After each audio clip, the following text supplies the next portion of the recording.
اس کائنات میں سب سے افضل شخص کون ہے، سب سے اچھی ڈیوٹی کون سی ہے، سب سے سونی نوکری کون سی ہے؟ کہتے ہیں کہ فلاں نوکری بہت اچھی ہے، فلاں کاروبار بہت اچھا ہے، فلاں جگہ پیسہ بہت ہے، فلاں شعبے میں عزت بڑی ہے.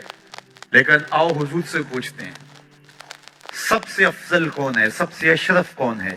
تو میرے حضور نے فرمایا خیرکم من تعلم القرآن وعلمہ، تم میں سب سے افضل وہ ہے جو قرآن سیکھتا ہے اور اوروں کو سکھاتا ہے.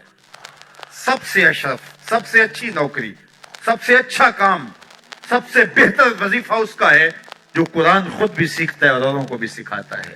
تو اس کتاب سے جڑ جاؤ، اس کتاب سے وابستگی اختیار کرو.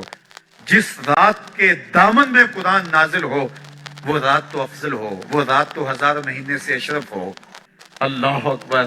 تو پھر مجھے بتاؤ کہ جو قرآن کو اپنی روح میں بسا لے، جو اپنے اعمال کو قرآن کی تعلیمات کے تابع کر دے، جو اپنے دنوں کو قرآن کے اجالوں میں گزارے، اپنی راتوں کو قرآن کی تلاوت میں بسر کرے، دن کی تنہائی میں اور رات کے اجالوں میں قرآن پڑھے، بتاؤ وہ کتنا اشرف ہوگا.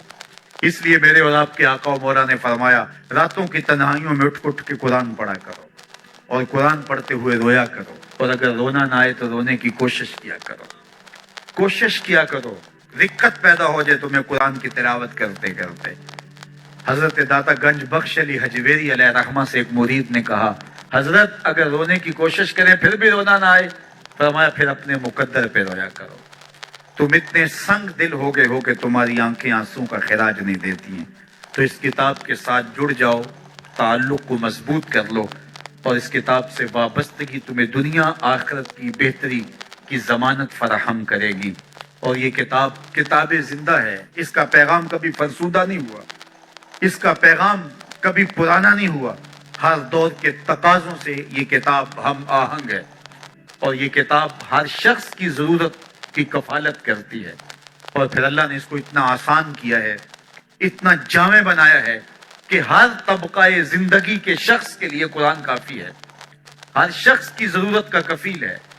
اس کو ایک عام شخص پڑھے تو اس کو بھی نور ملتا ہے، ایک نکتہ بھی شخص اس قرآن کا مطالعہ کرے تو اس کو بھی روشنی ملتی ہے، ایک فلسفی پڑھے تو محروم وہ بھی نہیں ہوتا. جو بھی اس قرآن سے پڑھے، دیکھیے کچھ کتابیں ایسی ہوتی ہیں وہ بچوں والی ہوتی ہیں، جو پڑھے لکھے لوگ ہیں ان کی کوئی دلچسپی وہاں نہیں ہوتا، الف انار اور بے بکری میں انہیں کوئی دلچسپی نہیں ہوتی. اور جو بڑی کتابیں ہیں بچوں کی سمجھ سے ورا ہوتی ہیں.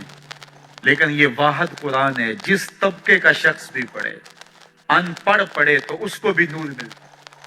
میں دیکھتا ہوں تلاوت چل رہی ہوتی ہے اور تلاوت عربی میں ہے، اور بندہ عربی جانتا نہیں ہے وہ بھی جھوم رہا ہوتا ہے، اس کو بھی حظ مل رہا ہوتا ہے. یہ کتاب ہر طبقہ زندگی کو روشنی دیتی ہے. یہ قیامت تک آنے والی انسانیت کے لیے رشد و ہدایت کا صحیفہ ہے. اس کتاب سے جڑ جانے سے بلندیاں نصیب ہوتی ہیں. جس رات کو یہ کتاب اترے وہ رات تو لیلۃ القدر کہلائے.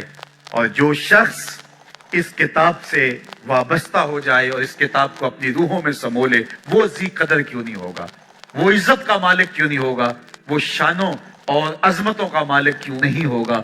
تو آئیے میں اور آپ اس رات کی ان خوبصورت پہنائیوں کے اندر اور ان حسین لمحوں کے اندر کتاب اللہ کے ساتھ جڑنے کا عزم کر کے اللہ کے حضور دعا کے لیے ہاتھ پھیلائیں کہ اے اللہ ہمیں اس کتاب کے ساتھ جوڑ دے.